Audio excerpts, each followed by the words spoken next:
샬롬 샬롬 샬롬 샬롬. 하나님 사랑합니다. 여러분 주 안에서 사랑합니다. 아침 새벽 말씀 창세기 21장 8절에서 21절 소리를 들으시는 하나님이시죠. 이런 아이를 일으켜 내 손으로 붙들라. 그가 큰 민족을 이루게 하리라 하시니라. 하나님이 하갈의 눈을 밝히셨으므로 샘물을 보고 와서 가죽부대에 물을 채우다가 그 아이에게 마시게 하였더라. 하나님이 그 아이와 함께 계심에 그가 장성하여 광야에서 거주하며 활 쏘는 자가 되었더니 그가 바람 광야에 거주할 때 그의 어머니가 그를 위하여 애굽 땅에서 아내를 주었더라. 이렇게 아내를 얻어 주었더라. 이렇게 말씀하고 있습니다. 21장 20절에서 21절에 보면 하갈의 아들 이스마엘에 대한 그런 배려가 나타나 있죠. 21절에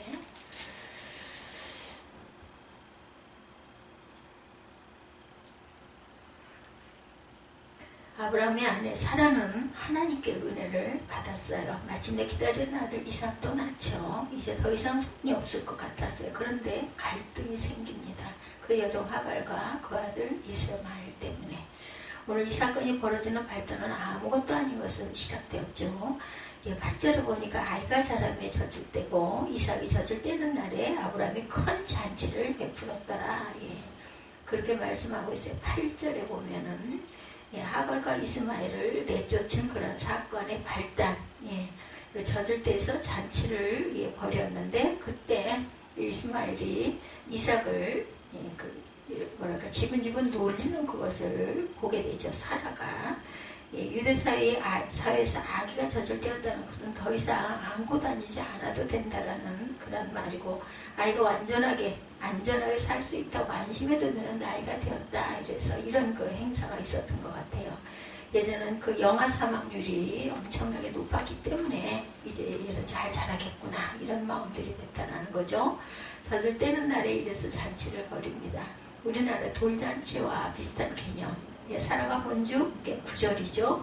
아브라함의 아들 애굽 여인 하갈의 아들이 이삭을 놀리는지라. 이스마엘이 이삭을 놀렸다라는 거죠. 이스마엘은 이삭보다 14살이 많아요. 일찍 태어났죠. 그렇지만 본문에서 보면 하는 짓이 여전히 어린아이임을 알 수가 있습니다. 우리가 지난 시간에 함께 봤던 방식으로 따져본다면 이스마엘은 나이가 많아봐야 10살 정도 되었을 건데, 이만한 나이 또래의 아이들, 특히 사내 아이들을 붙여놓으면 항상 다툼과 싸움이 잘 일어나죠. 형이 동생을 놀리는 것은 일상적인 일일 수도 있어요. 이스마엘이 특별히 못되고 나쁜 아이라서가 아니라 그냥 그 또래 아이들은 그렇죠. 아마도 젖을 때는 기념으로 잔치를 벌이고 있는데 변함없이 이스마엘이 이삭을 버릇처럼 놀렸던 것 같습니다. 그 사라의 눈에 그것이 보였고, 자연스러운 풍경이 있는데 그만 마음에 거슬리죠. 이런 그 행사가 있고 잔치를 하는 저 자식이 또 애를 저렇게 못살게 구네, 아마 이런 생각을 한 것 같아요. 은혜를 잊었을 때 보이는 것들이 있습니다. 사라는 이삭을 낳게 해주시고 젖을 뗄 때까지 건강하게 키워주신 하나님께 은혜를 감사하는 자리에서 그만큼 은혜를 잊어버리게 되죠. 눈에 보이는 것이 더 크게 보이는 거죠. 그러니까 보이는 것이 이스마엘이었어요. 애굽 여인 하갈의 아들 이스마엘에 거슬렸습니다. 10절에 그가 아브라함에게 이르되 그 여종과 그 아내를 내쫓으라. 이 종의 아들은 내 아들 이삭과 함께 기업을 얻지 못하리라 하므로 사라는 하갈과 이스마엘을 내쫓아라 얘기합니다. 하갈의 이름을 부르지도 않아요. 여종이라고 부르죠. 자신의 몸종이고 자신을 대신해서 남편 아브라함의 아들을 낳아달라고 할 정도로 아끼던 여종이었어요. 그런데 이제는 그 여종 이스마엘도 이름을 부르지 않고 그 아들 이렇게 부르죠. 사라는 하갈과 이스마엘, 이 배다른 자식을 인정하고 싶지가 않았던 거죠. 분명히 자신이 청해서 자신의 유산 상속을 위해서 자신의 여종을 통해 아브라함의 아들을 낳은 것인데, 이스마엘은 사실 하갈이 원해서 낳은 자식이 아니라 사라가 원했던 자식이었죠. 그리고 이삭이 태어나기 전까지 이스마엘을 통해서 사라도 자신의 상속권을 보장을 받죠. 근데 이제 이삭이 자라고 더 이상 이스마엘이 필요 없어지자 눈에 가시가 됩니다. 하갈과 이스마엘이 자신이 받아야 할 유산을 나눠 가지는 것이 아깝고 못마땅했어요. 내 아들 이삭과 함께 기업을 얻지 못하리라. 유산을 나눠줄 수 없다는 거죠. 이스마엘이 이삭을 놀린 것이 직접적인 원인이 아닙니다. 단지 핑계에 불과하고 처음부터 싫었던 거죠. 사라는 하갈과 이스마엘 배다른 자식을 인정하고 싶지 않고 분명히 자신이 성에서 자신의 유산 상속을 위해 자신의 여종을 통해 아브라함의 아들을 낳은 것인데 하갈이 원하는 자식이 아니라 사라가 원하는 자식이었었죠. 그리고 이삭이 태어나기 전까지는 이스마엘을 통해 사라도 자신의 상속권을 보장을 받습니다. 이제 이삭이 있으니까 이스마엘은 필요 없어졌어요. 열국의 어머니, 민족의 어머니라는 이름을 받은 사라가 너무나 속 좁은 그런 태도를 보이죠. 지금 자신만을 생각합니다. 자신의 몸종이었던 하갈과의 관계도 깨뜨려 버립니다. 자신에게 돌아올 유산의 목만 바라보니 너무나 아까운 거죠. 아브라함의 후손에 관한 약속도 그 마음에 포기가 되어서 헛웃음을 웃었던 사라와 아브라함에게 하나님은 이삭을 주셨어요. 기도가 응답이 되죠. 여전히 갈등은 남아있습니다. 이유는 아직 나의 삶의 문제를 나 혼자 해결해 보려고 하는 마음 때문이었다라는 거죠. 하나님께서 선물로 주신 이삭, 그 이삭이 앞으로 살아가야 할 세상에 대한 걱정을 사라는 혼자 붙들고 있는 것. 앞에 어기적거리는 방해꾼 이스마엘과 하갈이 신경이 쓰이는 거죠. 하나님께서 선물로 주신 이삭을 틀림없이 인도하시고 지켜주실 것이라는 믿음을 아직 가지고 있지 못한 것이다. 나의 생각과 내 뜻을 관철시키려고 할 때 갈등이 일어납니다. 그것은 이웃과의 갈등이고 더 나아가서는 하나님과의 갈등이다. 그래서 사라와 하갈이 함께 공존하지 못하고 이삭이 이스마엘과 공존하지 못하는 거죠. 주셨는데 그리고 이게 은혜도 체험했는데 자신의 문제를 하나님께 전적으로 맡기지 못할 때 우리에게는 불만이 찾아옵니다. 모든 사람들과 불화하게 되죠. 불화는 영혼을 잠식한다 하는 말이 있어요. 사라의 불화는 가정을 다시 위기에 빠뜨리고 있었습니다. 자기만 망가지는 것이 아니라 모든 사람을 불행하게 한다. 적어도 오늘의 이야기에서 사라는 실패한 사람이고 주인공의 자리를 빼앗겼어요. 11절에 보면 아브라함이 그의 아들로 말미암아 그 일이 매우 근심이 되었더니 이스마엘이 분명히 아브라함의 아들이라고 합니다. 사람들은 기본적으로 자기중심적이죠. 아브라함은 자신의 아들에게 유산을 나눠줄 의무가 있어요. 그런데 갑자기 그 착하던 사라가 돌변했다라는 거죠. 사랑하는 아내 사라가 아이를 낳더니 변했어요. 먼저 낳은 자식을 내쫓으라는 것, 그리고 그런 갈등 상황에서 아브라함은 아주 난처한 입장이 됩니다. 누구 편도 들기 어려운 상황에 심각한 가정의 위기가 찾아온 것이죠. 무심하고 나 말고 다른 존재를 자신의 몸처럼 돌볼 줄 모르게 되었던 그런 사라. 우리는 때로 바로 눈 앞의 것만 바라보는 실수를 우리도 늘 하죠. 욕심 때문에 잘못된 그런 결정을 내리기도 합니다. 그렇지만 하나님은 우리를 세심하게 바라보시죠. 우리의 장래 일까지도 책임지시고 계획하십니다. 이 갈등을 만드신 분은 하나님이 아니시죠. 갈등의 시작은 하나님이 이삭을 주셨기 때문이 아니라 사라의 욕심 때문이었다라는 것.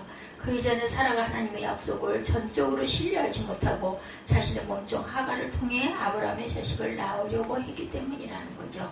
사라는 욕심의 눈이 어두워집니다. 물러설 데가 없어요. 하갈은 생존과 달린 문제에 이제 죽게 생겼습니다. 그 가운데 끼어있는 아브라함은 답답했겠죠. 이스마엘도 이삭도 모두 아브라함의 자식인데 이 갈등이 쉽사리 누구의 편을 들기 어려운 상황에 누구의 탓인지를 따지기 시작하면 문제는 풀리지 않죠. 누구를 정죄해서 해결될 문제가 아니었어요. 그렇지만 하나님은 이 갈등의 해결자로 나서시죠. 직접 개입하셨어요. 12절에 보면 하나님이 아브라함에게 이르시되 내 아이냐 내 여종으로 말미암아 근심하지 말고 사라가 내게 이런 말을 다 들으라. 이삭에게서 나는 자라야 내 씨라 부를 것이니라. 그러나 여종의 아들도 내 신이 내가 그로 한 민족을 이루게 하리라 하신지라. 하나님은 아브라함에게 사라의 말을 들으라 이렇게 말합니다. 가정이 깨지면 안 되기 때문이죠. 언뜻 우리가 욕으로 하는 사라를 왜 가만두시는지 의문이 들겠지만 지금 갈등의 상황을 보시면서 새로운 큰 그림을 그리고 계시죠. 사라의 요구에 응답하면서 아브라함에게는 하갈과 이스마엘은 하나님께서 책임지시겠다 말씀하죠.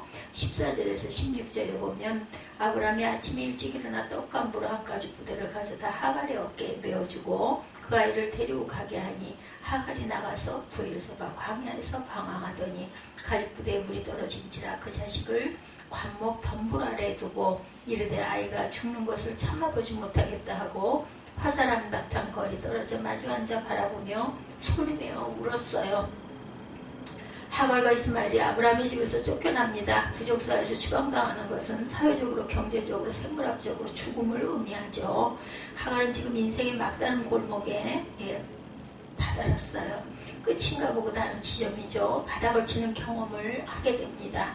자신이 그동안 주인으로 모셨던 사라에게 배신을 당하고 아들을 낳아준 아브라함에게도 버림을 받죠. 그가 쫓겨날 때 받았던 것은 떡과 물 한 가죽도 되었다. 힘껏 버텨봐야 며칠을 버틸 수 있을 뿐입니다. 어린아들과 무작정 집을 나서서 그 모자가 들어선 곳은 부엘세바 광야. 일곱 우물 생명의 물이란 뜻의 부엘세바는 모래 태풍이 부는 네게브 사막의 중심에 있는 광야이기도 합니다. 가도 끝이 없어 보이는 바위와 모래밭밖에 없는 사막에서 목이 타들어가죠. 물은 이미 다 떨어졌어요. 이제는 죽을 수밖에 없습니다. 가슴이 찢어지는 것 같습니다. 아무리 생각해도 내 잘못은 아닌데 그들이 그런 고통을 당해야 하는지 알 수가 없어요. 억울하고 괴로웠겠죠. 무엇보다 아들까지 그런 고통을 당해야 하는 것이 너무나 가슴이 아팠습니다.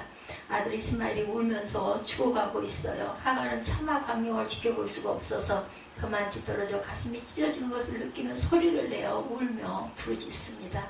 이 안타까운 절망의 순간 하나님이 나타나시죠. 17절 18절에 하나님의 사자가 하늘에서부터 하갈을 불러 이르시되 무슨 일이냐 두려워하지 말라. 하나님이 저기 있는 아이의 소리를 들으셨나니 일어나 아이를 일으켜 내 손으로 붙들라. 그가 큰 민족을 이루게 하리라 하시니라. 바로 순간 하나님은 아이의 소리를 들으셨다고 말하죠. 이스마엘 그 버림받은 아브라함의 자식 축복받지 못한 아들이 우는 소리를 하나님이 들으셨습니다. 이제 하나님께서 아이의 울음소리를 들으셨으니 걱정하지 말아라. 아이를 포기하지 말아라. 내 삶을 포기하지 말아라. 이 아이도 하나님이 버리지 않으셨다. 내 손으로 그 아이를 붙들어라. 그 큰 민족을 이루게 될 것이다. 하나님이 이삭을 택하신 것은 분명한 사실이죠. 그렇다고 이스마엘을 저주하거나 길을 막지도 않으셨다라는 거죠. 사람의 사랑은 살아의 행동에서 나타난 것처럼 굉장히 자기 중심적입니다. 그래서 자기 자신이나 가족에 머물게 되는 경우가 많죠. 그렇지만 하나님의 사랑은 우리의 생각을 훨씬 넘어서 우리가 감안할 수 없을 만큼 높습니다. 하갈은 이 절망의 땅에서 하나님을 만나죠. 하나님을 만나는 곳은 거룩한 곳이 됩니다. 우리의 삶의 자리, 그 절망의 땅에서도 하나님은 우리를 늘 만나주신다라는 것. 그래서 우리의 삶이 거룩해지죠. 부엘세바 같은 광야에서 하나님은 우리를 만나주십니다. 아브라함이 머물던 이 부엘세바 성은 신성한 곳이었다. 창세기 26장에 보면 이삭이 등장하죠. 이삭이 아비멜렉에게 쫓겨난 후에 가는 곳마다 우물을 파는데 우물을 팔 때마다 그랄 땅의 목자에게 우물을 빼앗깁니다. 계속 쫓기고 쫓기며 살다 마침내 자신의 우물을 얻은 후에 부엘세바에 가게 되죠. 그곳 부엘세바에서 이삭은 하나님을 만납니다. 24절부터 25절 보면 그 밤에 야훼께서 그에게 나타나 이르시되 나는 내 아버지 아브라함의 하나님이니 두려워하지 말라. 내 종 아브라함을 위하여 내가 너와 함께 있어 내게 복을 주어 내 자손이 번성하게 하리라 하신지라. 이삭이 그곳에 제단을 쌓고 야훼 이름을 부르며 거기 장막을 쳤더니 이삭의 종들이 거기서도 우물을 받더라. 창세기 26장 내용입니다. 야곱도 부엘세바 광야에서 하나님을 만났죠. 창세기 46장에 보면 야곱은 그의 아들 요셉이 죽은 줄로만 알고 있다가 요셉이 애굽에서 총리가 된 것을 알게 되죠. 끔찍한 흉년을 피해 모든 가족이 애굽으로 초청을 받아 가게 되죠. 야곱은 애굽으로 가는 중에 부엘세바 광야를 지나가게 되고 그곳에서 야훼 하나님께 제단을 쌓고 하나님께 감사의 기도를 드리죠. 이때 하나님이 야곱에게 나타나십니다. 그리고 축복하시죠. 나는 내 하나님이라 내 아버지 하나님이니 애굽으로 내려가기를 두려워하지 말라. 내가 거기서도 너로 큰 민족을 이루게 하리라. 내가 너와 함께 애굽으로 내려가겠고 반드시 너를 인도하여 다시 올라올 것이며 요셉이 그의 손으로 내 눈을 감기리라. 임종에 대한 말씀도 하죠. 열왕기상 19장에서 엘리야 선지자도 이 부엘세바에서 하나님을 만납니다. 엘리야가 갈멜에서 바알 선지자 한바탕 대결에 승리한 후에 오히려 이세벨에게 쫓기는 신세가 됐을 때 자신을 죽이려고 하는 이세벨을 피하여 북쪽 이스라엘 왕국으로 남쪽 유다 왕국의 맨 끝인 부엘세바 광야까지 와서 로뎀나무 아래 쓰러져 버리죠. 엘리야는 더 이상 어찌할 수가 없어서 지쳐 쓰러져 이제는 죽기를 구하고 있을 때 하나님은 천사를 보내서 엘리야를 만나 주시죠. 떡과 물을 먹이고 힘을 얻어서 다시 일어날 수 있는 기적을 만나게 해주신 하나님, 우리가 하나님께 약속을 받았다가 모든 것이 있어 천일로 한 번에 해결되지는 않는다라는 것, 여전히 문제가 많은 세상에 살게 됩니다. 그 문제는 나에게서 비롯된 문제도 있고 타인에게서 오기도 하고 때로는 지나간 나의 과거로부터 오기도 하죠. 어디서부터 풀어야 할지 어떻게 풀어야 할지 막막한데, 이럴 때 도무지 어찌할 수 없을 때, 억울하고 답답하고 괴롭고 아플 때, 그것이 표현조차 할 수 없을 때 우리가 할 수 있는 일은 울죠. 결국은 울게 됩니다. 울고 싶어 우는 게 아니라 울음이 터지죠. 하나님은 그 우는 소리를 외면하지 않으시고, 엄마들은 아이 우는 소리에 반사적으로 달려가죠. 이런 것과 똑같습니다. 안 들으려고 해도 저절로 들리죠. 아무리 피곤해도 힘들어도 내 아이가 우는 소리는 듣게 되죠. 하나님도 우리의 울음소리를 외면하지 않으십니다. 하나님이 들으시고 구원하시죠. 하갈은 이스마엘에게 멀지만 피 떨어져 앉아 마주 앉아 바라보며 소리내어 울죠. 이스마엘은 덩굴 아래에서 고통에 괴로워하며 웁니다. 그때 하나님이 들으시고, 이스마엘이라는 이름은 하나님께서 들으심이라는 뜻을 갖고 있어요. 하나님이 구원하시죠. 누구보다 우리를 잘 아신 하나님이 우리가 왜 울고 있는지 너무나 잘 아신다는 것, 우리가 기다리다 지칠지라도 하나님은 우리의 소원과 기도를 들어주십니다. 심지어 우리가 도저히 견딜 수 없어 지쳐 포기하더라도 하나님께서는 우리를 지키시죠. 정말 다듬어지고 마음속에서 걸러 하나님께 좋은 기도를 드리면 좋겠지만 못할지라도, 그리하지 못할지라도 하나님께서는 들으시고 하나님께서 건져주시는 귀한 은총이 있다라는 것. 오늘 이야기의 주인공은 아브라함도 사라도 아닙니다. 하갈과 이스마엘이죠. 하나님께서 이 버림받은 모자를 선택하셔서 자신의 삶의 주인공으로 살게 해주신 거죠. 19절 20절에 보면 하나님이 하갈의 눈을 밝히심으로 샘물을 보고 가 가죽 부대에 물을 채우다 아이에게 마시게 하였더라. 하나님이 그와 아이와 함께 계시며 그가 장성하여 광야에서 거주하며 활 쏘는 자가 되었더니, 그가 바람 광야에 거주할 때 그의 어머니가 그를 위하여 애굽 땅에서 아내를 얻어 주었더라. 아멘. 사랑하셔서 행동하시고 한번 보여주시기로 그치는 것이 아니라 지속적으로 끝까지 살피시고 돌봐주시는 하나님이십니다. 하갈과 이스마엘 그 가여운 문제를 한 번 도와준 것으로 그치지 않았고, 삶에 구체적으로 개입하셔서 이스마엘과 함께 계셨다고 말하죠. 이스마엘은 장성하여 광야에서 활 쏘는 자, 용사가 되죠. 하나님은 이스마엘의 성장을 지켜보시고 애굽 땅에서 아내를 얻어 결혼까지 시킵니다. 이스마엘의 자손은 점점 번성하게 되어 에돔 족속이 됩니다. 하나의 민족이 되죠. 한 번도 자신의 삶을 가지고서 못했던 사람들. 하갈은 아브라함이 자신의 남편이었지만 남편으로 대하지 못하고 언제나 주인으로 대해야 했죠. 하갈은 아들을 낳았지만 여전히 종의 신분에 불과했어요. 이스마엘은 자신이 낳은 자식이지만 아브라함과 사라의 호적에 올라갑니다. 자식을 자식이라 하지 못해요. 이스마엘 역시 마찬가지입니다. 하갈의 아들이었지만 하갈이 아니라 사라에게 어머니라고 불러야 했을 거죠. 그러나 그 어머니에게 버림을 받았습니다. 자신의 친아버지 아브라함에게도 버림을 받죠. 날 때부터 이삭을 대신하여 태어난 존재였고 축복받지 못한 존재였어요. 그런 하갈과 이스마엘이 이제 자기의 인생을 살아가게 됩니다. 사라와 아브라함에게 버림받은 것은 불행이 아니라 어쩌면 축복이죠. 그들은 이제 자신의 이름으로 이스마엘의 어머니로 하갈의 아들로 당당하게 살아가죠. 자신의 민족을 이룹니다. 하나님은 상처있고 버림받은 아들에게 새로운 길을 열어주시는 분이십니다. 우리는 때때로 브엘세바 광야에 맺혀질 때도 있어요. 어쩌면 우리의 삶은 브엘세바의 막막한 광야를 걸어가는 것과도 같습니다.